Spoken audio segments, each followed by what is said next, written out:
Hello everyone, welcome to our channel.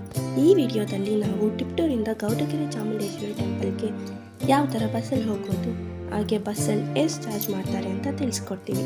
ಈ ವಿಡಿಯೋನ ಕೊನೆ ತನಕ ಸ್ಕಿಪ್ ಮಾಡದೆ ನೋಡಿ. ಹಾಗೆ ನಮ್ಮ ಚಾನಲ್ನ ಲೈಕ್, ಶೇರ್ ಆ್ಯಂಡ್ ಸಬ್ಸ್ಕ್ರೈಬ್ ಮಾಡಿ. ಹಾಗೆ ಬೆಲ್ಲೈಕಾನ್ ಕ್ಲಿಕ್ ಮಾಡೋದನ್ನು ಮರಿಬೇಡಿ.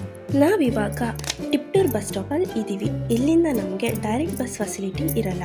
ಸೊ ನಾವು ಟಿಪ್ಟೂರಿಂದ ತುರುವೇಕೆರೆ ಹೋಗಿ ಅಲ್ಲಿಂದ ಕುಣಿಗಲ್ ಹೋಗಿ ನಂತರ ಕುಣಿಗಲ್ಲಿಂದ ದೇವಸ್ಥಾನಕ್ಕೆ ಹೋಗಬೇಕು. ನಾವಿವಾಗ ತುರುವೇಕೆರೆ ಬಸ್ ಹತ್ತಿದ್ದೀವಿ.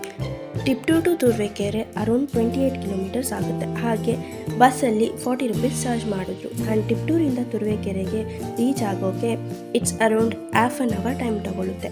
ಸೊ ನಾವಿವಾಗ ತುರುವೇಕೆರೆ ರೀಚ್ ಆದ್ವಿ. ನೆಕ್ಸ್ಟ್ ಇಲ್ಲಿಂದ ನಾವಿವಾಗ ಕುಣಿಗಲ್ ಬಸ್ ಹತ್ತಬೇಕು. ಇಲ್ಲಿ ಬ್ಯಾಂಗ್ಳೂರ್ಗೆ ಹೋಗೋ ಪ್ರತಿ ಬಸ್ಗಳು ಕೂಡ ಕುಣಿಗಲ್ಗೆ ಹೋಗುತ್ತೆ. ನಮಗೆ ಬ್ಯಾಂಗ್ಳೂರ್ ಬಸ್ ಸಿಕ್ತು. ಇಲ್ಲಿಂದ ಕುಣಿಗಲ್ಗೆ ಅರೌಂಡ್ 54 ಕಿಲೋಮೀಟರ್ಸ್ ಆಗುತ್ತೆ. ಹಾಗೆ ನಿಮಗೆ ಬಸ್ಸಲ್ಲಿ 70 ರೂಪೀಸ್ ಚಾರ್ಜ್ ಮಾಡ್ತಾರೆ. ಆ್ಯಂಡ್ ರೀಚ್ ಆಗೋಕ್ಕೆ ಇಟ್ಸ್ ಅರೌಂಡ್ 1 hour 15 minutes ತಗೊಳ್ಳುತ್ತೆ.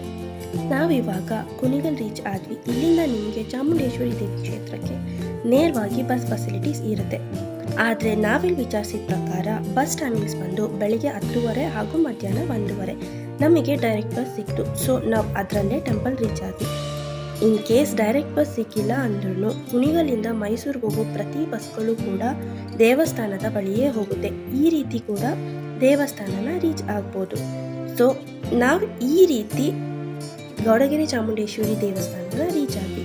ದೇವಸ್ಥಾನದ ಬಗ್ಗೆ ತಿಳ್ಕೊಳ್ಳಲು ನಮ್ಮ ಮುಂದಿನ ವಿಡಿಯೋವನ್ನು ನಿರೀಕ್ಷಿಸಿ.